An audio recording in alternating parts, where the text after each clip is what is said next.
ሰላም ሰላም አብይ ነኝ ከኖታ ቴክኖሎጂስ። ዛሬ ደግሞ ሁለተኛው ክፍል ነው የሶፍትዌር የምናይበት። ሶፍትዌሮች የተለያዩ ካታጎሪዎች አሏቸው። እነዚህ ሶፍትዌር የመጀመሪያው ካታጎሪ ኮሜርሻል ሶፍትዌር ይባላል። ለምሳሌ ማይክሮሶፍት የሚሰራቸው የተለያዩ ፓኬጅ ሶፍትዌሮች አሉ። ዊንዶውስ አለ፣ ኦፊስ አለ፣ ከዛ አውትሉክ እያለ ይቀጥላል። በጣም ብዙ አይነት ሶፍትዌሮች ያመርትልናል።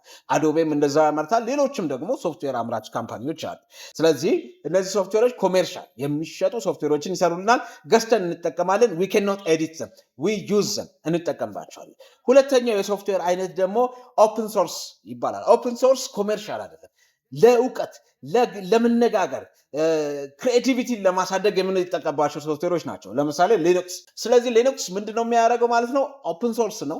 ሶርሱ በሙሉ የተጻፈው ኮድ በሙሉ አክሰስ ማድረግ እንችላለን። አክሰስ ማድረግ ብቻ ሳይሆን ኤዲት we can manipulate it for our purpose ወደምንፈልገው ኤዲት ማድረግ እንችላለን። ስለዚህ እንደዚህ አይነት ኦፕን ሶርስ የሚባሉ ሶፍትዌሮች አሉ። እነዚህ ኦፕን ሶርስ ሶፍትዌሮች ዩዘሩ አጀስት ኤዲት እና ዩዝ ማድረግ ይችላል በነፃ።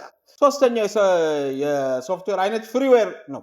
ፍሪዌሮች ደግሞ ምንድን ናቸው? you can use it for free በነፃ መጠቀም ትችላላችሁ። ለምሳሌ ሚዲያ ፕሌየሮች VLC you can use it for free you can download it and use it for free በነፃ። ግን VLC ላይ ባክግራውንድ ላይ ባክስቴጅ ገብታችሁ ኤዲት ማድረግ አትችሉ። አምራችሁ you can use it but you cannot manipulate it ብለው ነው እንትን ያሉት። እንደዚህ አይነት ሶፍትዌሮች ፍሪዌር ሶፍትዌሮች ይባላሉ። አራተኛው የሶፍትዌር አይነት ሼርዌር ናቸው። ሼርዌር ሶፍትዌሮች ደግሞ ምንድነው? አምራቹ እፍታውን ያስቀምሳቸዋል።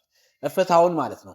እኔ የሚገርም አይነት ዴይሊ ፕላነር አምርቻለሁ። so why don't you try it for a week why don't you try it for a month ከዛ ይላችኋል። ፍሪዌር ይሰጣችኋል። ፍሪዌሩን እናንተ ትጠቀማላችሁ።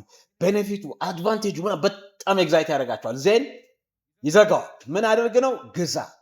አይተሃል፣ ጥቅሙን ወደኸዋል፣ we expect you to pay ብለው ፍሪዌር ሶፍትዌሮችን ይሰጡናል። ከዛ ሰብስክሪፕሽን ሶፍትዌሮች አሉ። ሰብስክሪፕሽን ሶፍትዌሮች ደግሞ ምንድናቸው? pay for a month or for a week ከዛ ኋላ ኮንትራቱ ይቆማል። ከፍላችሁ የምትጠቀሙበት ልክ እንደ ውሃ እንደ መብራት ማለት ነው። ሶስተኛውን ክፍል እንግዲህ ተከታተሉ፣ ፖስት እናደርግላችኋለን። ግን ይሄን ሁሉ ኢንፎርሜሽን በነፃ ስንሰጣችሁ we expect share copy like ኮመንት ዲዩት እንድታረጉ። ከዛ ደግሞ ባሻገር መታችሁ ኖታ ቴክኖሎጂስ ላፕቶፑን፣ ዴስክቶፑን፣ ፕሪንተሩን፣ ፓወር ሶሉሽኖቹን መታችሁ ብትገዙ ከኛ ዘንድ ሁሉ ዝግጁ።